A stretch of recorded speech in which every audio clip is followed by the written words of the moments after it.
Hi guys, today I'm going to be discussing and giving my thoughts on the album Unfinished Music 2 Life with the Lions by John Lennon and Yoko Ono. Unfinished Music number 2 Life with the Lions is the second of 3 experimental albums by John Lennon and Yoko Ono. It was released in May 1969 on Zapple. Just taking a closer look at the album, I got mine on vinyl from Amazon.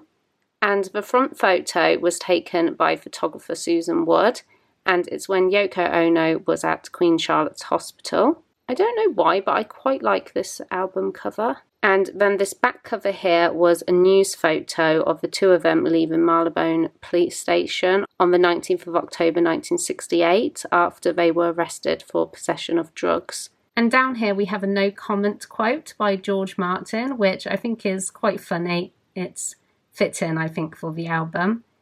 And we also have the album's title, Unfinished Music number 2 Life with Lions. And I'll show you a few little extras I got with my vinyl. So here is just the vinyl itself in this white paper sleeve bag. And I believe I got one of these in their first of the Unfinished Music, the Two Virgins one. It says, "A hole to see the sky through." It also comes with this booklet with some photos in. I really like getting these little booklets with the albums.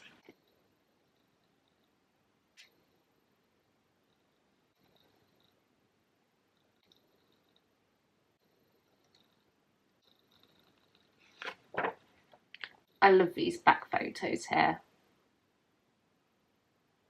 And it also comes with this "War is Over" poster. So I like all the little extras that came with the album, and the cover, it's not as shocking as their first Unfinished Music album. And I do quite like this album cover. Why, I don't really know, but I do like it. I think it really shows all that they were going through during this time. You can see it in their faces, especially Yoko's. The album was recorded at Queen Charlotte's Hospital in November 1968 in London and live at Cambridge University in March 1969. Like with their first experimental album, Two Virgins, the album was Lennon and Yoko expressing themselves. Lennon described the album as saying whatever you wanted to say, it's unfinished music. The album was released on the 9th of May 1969 in the UK and the 26th of May in the US. The album failed to chart in the UK but came in at number 174 in the US, selling around 60,000 copies. In the UK, only around 5,000 copies were sold. Apparently, John Lennon was unhappy that Apple had never promoted the album. The album did not receive the best of reviews, with some advising people not to buy it, especially those on a low budget. It was said that Cambridge 1969 resembled a well-recorded vocal of a mosquito, and others said it was just Yoko singing in this high cat-like voice and John Lennon twiddling with the dials of a radio. But although the album got a fair share of bad reviews, it got some better reviews too, with some saying it was better than their first and a fine example of how two young people can amuse themselves without television. And in a review for Cambridge Evening News, Douglas Oliver said, "The Cambridge concert was strange and chilling, not in a bad sense, but because there was so much unusual texture. At no time did the music become comforting. It was an extraordinary experience." In my personal opinion, I can't say that I found this album an extraordinary experience. I remember when I first played it, I had the volume really loud, and as soon as Yoko came on, I just jumped out of my skin. I just have to have it on a slightly lower volume when listening to this album. I say listening to this album, I've listened to it twice, I think, all the way through, and it's definitely not a go-to album for me.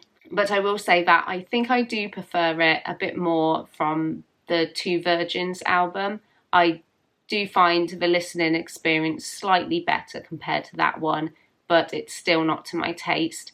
And Definitely one of my least favourite of John Lennon's solo albums. But the album does hold a lot of history and shows us again a personal part of John and Yoko's life.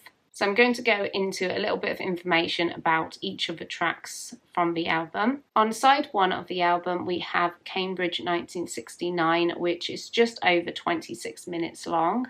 It was recorded with a live audience, which was Lennon and Yoko's first released performance, and the first performance by a Beatle without the rest of the band. It consists mostly of vocalizations and screaming by Yoko, and throughout the performance, apparently John Lennon kept his back to the audience. Side 2 was recorded on a cassette tape in their suite at the Queen Charlotte's Hospital. The tracks are No Bed for Beatle John, Baby's Heartbeat, 2 Minute Silence, and Radio Play. No Bed for Beatle John consists of the two singing the text of press clippings about themselves, including reports about John not getting a bed at the hospital. Baby's Heartbeat is an audio recording of the couple's unborn child. Sadly, on the 21st of November 1968, Yoko suffered a miscarriage. The child was named Yoko Ono Lennon II, and the next track is a 2-minute silence. And Radio Play is just over 12 minutes of a radio being turned on and off, and you can also hear John Lennon talking on the telephone.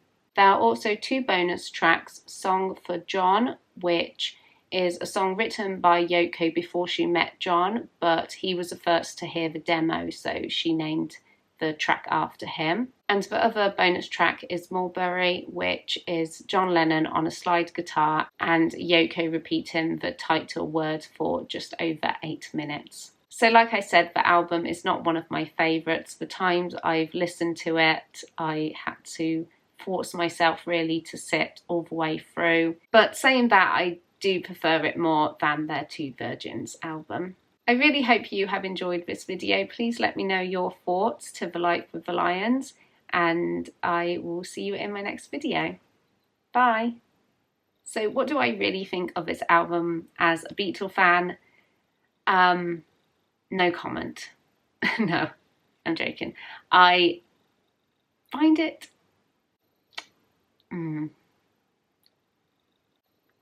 okay.